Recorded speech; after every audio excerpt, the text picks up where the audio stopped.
Hello there, Chevron employees, and welcome. Thank you so much for watching with us today. I'm Sam, and I'll be moderating this presentation. In just a second, we're going to be speaking with Wesley Boudreau, and he's going to be giving you some tips on the Rule of 55 and how it can help you achieve an early retirement. After his presentation, Wesley will also be answering some questions. I apologize in advance if we don't get to all of the questions.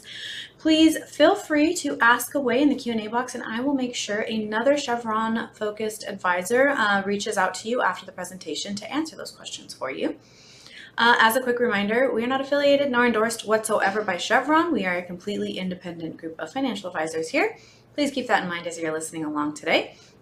And you will see some pop-ups up on your screen. They're going to guide you to several different links we have, one of which may be our cash flow analysis, which is a complimentary service Wesley will speak more in depth about with you throughout his presentation, as well as a link to follow us on YouTube where you can watch much more Chevron-focused content and a couple other links that you might take advantage of. So please click on those while you're watching this presentation. And without further ado, let's get right into it with Wesley Boudreau. All right, thank you very much, Samantha, for that introduction. And like she said, we are going to be talking about the age 55 withdrawal options you may see in your employer-sponsored plans. And it's not going to be an IRA, it's going to be employer plans, so maybe be a 401k, a 403b, or a 457. But just keep in mind, every employer plan is slightly different. There are nuances to them. So give us a call. We'll be happy to kind of walk you through that one-on-one to help you figure out the best option. But we'll go through what that is, and then we'll give you our advice on some of the different options on how to process that as well. But typically speaking, what happens when we see individuals transition from the workforce into retirement, you've got that three-legged stool. In some cases, it may be a two-legged stool, which is a little wobbly, or if you're lucky enough, a four-legged stool. The two primary legs of that are going to be Social Security and your 401k. So most of us are all going to be able to have Social Security unless we're a government employee, then you'll have a pension through them. But Social Security is going to give you a pretty secure base income, whether you take that at 62 or defer all the way out till 70. There's a lot of nuances as far as how to do that. We do have webinars on optimization strategies, but you can also give us a call. We can go through one-on-one to figure out the best claiming strategy for you there. Now, hopefully you've saved in your 401k plan over the years, and hopefully your employer has made some matching contributions there as well. And hopefully that has kind of grown over time. Once you retire, now you have the option to access that. So you can tap into that for additional income needs, whether you want to take a certain amount monthly or take it ad hoc, it's up to you. But we'll talk about the options if you're trying to take that before 59.5 and avoid that 10% penalty in a moment. You may also have a pension. Not all companies have pensions anymore, some still do, but a pension simply is going to give you an annuity for the rest of your life, so a steady stream of income. Or you may have the option to take that as a lump sum and roll that into your 401k or roll it to an IRA so you can manage it yourself or work with a retirement group or somebody else to manage that for you and take distributions as you need those. And we can always go through the pros and cons on that as well with the cash flow analysis. And if you've invested in real estate or something like that, you may have that rental property. Maybe you get bored at home, go out and get a part-time job just for just to occupy yourself. So there may be some additional income there. Or you may find you need to go out and get a part-time job to cover some different ancillary expenses like vacations, things like that. So again, everybody's a little bit different, but when we go through a cash flow analysis, we can tie all these together and help you determine the best withdrawal strategy. And some of the withdrawal strategies there are going to be that age 55 rule, because we come across a lot of individuals that want to retire before 59.5, or they may not have had a choice. Maybe their company let them go, and it's hard to find work. We have to go through options there. But we'll talk a little bit about what the Rule of 55 is. We'll talk about how to use it. We'll talk about some alternatives to that Rule of 55 and some options you may see within an IRA as well to access it under 59.5. And we'll go through the bottom line. Just because you have the options doesn't necessarily mean you should take those as well. So what is the Rule of 55? The Rule of 55, again, in an employer-sponsored plan, a 401k or 403b, gives you the option to actually access that account without the 10% penalty in the year you turn 55 or later. Again, that's without the 10% penalty. Does not mean without taxes. You still have to pay the taxes because it's a tax-deferred vehicle. Those are always going to be there unless, of course, you made after-tax contributions or Roth contributions. Now, again, it's going to apply to employer plans, not in IRAs. So if you're talking to an individual that's telling you, maybe you're 57 and they're telling you, hey, let's roll everything over to an IRA so we can manage it for you, they likely may not have your best interest in mind. If you're working with a retirement group, even if you don't think you need it, we might likely tell you to keep something behind your 401k so you can access that without that 10% penalty and a little bit more flexible options instead of the 72T, which we'll talk about a little bit later in the webinar as well. As far as how to use it, again, it's based upon the year you turn 55. You don't have to actually reach 55 in order to start using it. So you could theoretically retire at 54, maybe retire at 54 in April, and later on that year in October you turn 55. You can start taking withdrawals that April or the May because you're going to turn 55 later that year. So that's one interesting thing to make sure you understand and remember.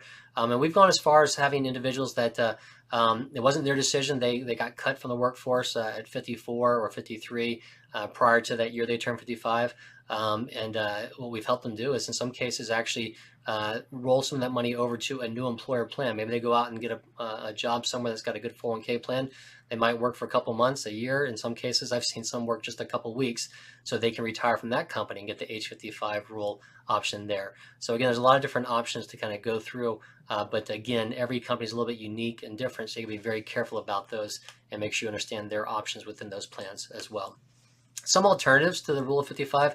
Honestly, the last alternative is really the only one I want to talk about because all these other ones are fairly negative, with the exception of if you're receiving qualified reservist distributions. Again, you can access that if you're a qualified reservist, if you're having to get called away from work.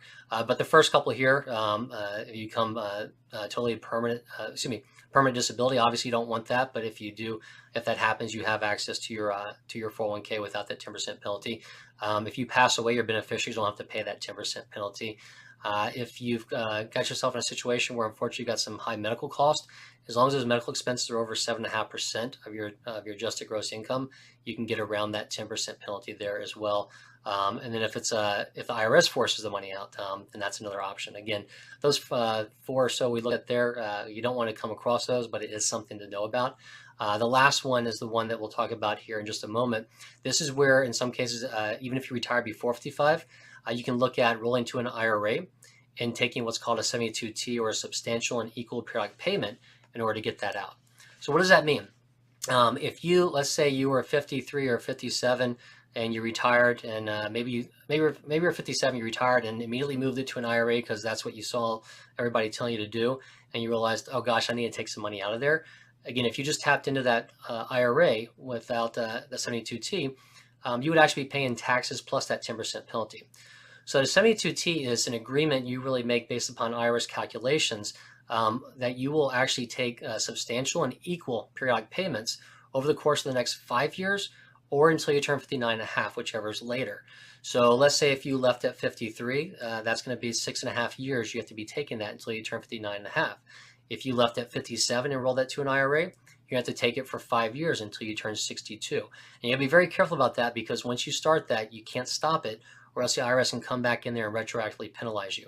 We've got another webinar that goes into this in more detail with some various examples, but it's really important just to give us a call to run through this one-on-one to see exactly what your situation is. Because like I said, if you make a mistake on there, let's say you rolled over and you were taking maybe $30,000 a year under a 72T option, and you did that for 2 years, and then you decide to stop, or you forgot to take the third one, then that $60,000, they can come back and retroactively penalize you that 10%, or $6,000 on there. So again, it's very important to understand that.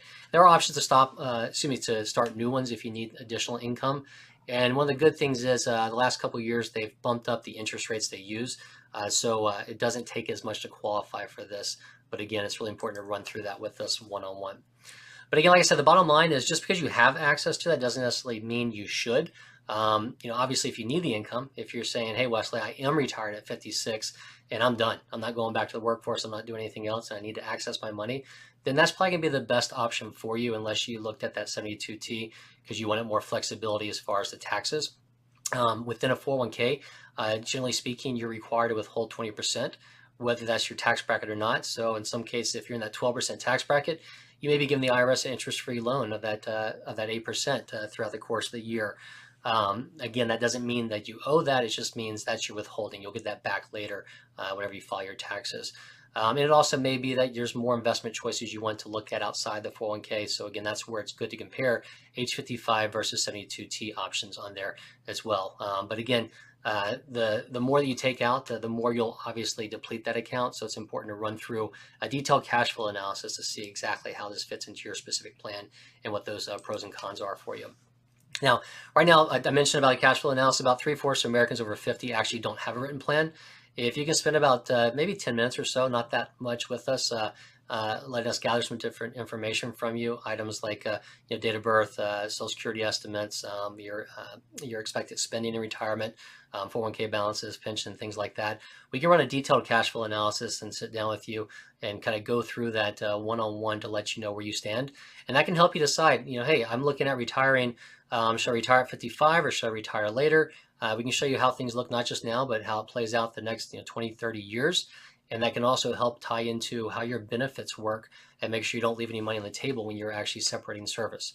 I know a lot of people may be tired and ready to get out of there, but you got to be careful that you may be giving up too much in some cases. And the flip side happens. A lot of times we see people that just kind of hold on because it's their identity, but in some cases it may be better to retire sooner rather than later. So a quick reminder who the Retirement Group is. We are an independent financial advisory firm that's been working with corporate employees for over 30 years, helping them transition into retirement. We've got offices throughout the country, so rest assured if you need to sit down with somebody face-to-face, we can likely accommodate that. But obviously this day and age, we can do web meetings, phone calls, email, fax, whatever your preferred communication is. And we do have that complimentary cash flow analysis I mentioned. So it's really great to take us up on that. And if you haven't done one in a couple years, it's good to update one as well. But if you're working from a specific company, chances are we've got one of our retirement specialists that work specifically with that company, have a deep understanding of your benefits plan. So we can go through your pension, your 401k, your healthcare, retiree medical benefits, things like that, life insurance continuation, and answer those questions you may be asking yourself as you transition. So with that, I'm going to kind of wrap this up, see if we got any questions come in. I'll take a look at those in just a moment. But before I do, any questions, you can reach that info@theretirementgroup.com. You can also call us at 800-900-5867. And there's a couple QR codes here. There's one to get into our LinkedIn if you want to follow us along there. And you can actually get into company-specific pages, so you can get updates on company-specific webinars and information we send out. And also one to schedule an appointment with myself or one of our other advisors to go through your personal situation and go into more detail. So I did see there's only one question coming through here. And it's actually, this is a great question. I should have pointed this out. Somebody's asking, how many withdrawals can I take under the age 55 rule? I mentioned before about talking with us one-on-one and kind of going through the nuances of your plan, because this is a specific issue where some people can get into a mistake.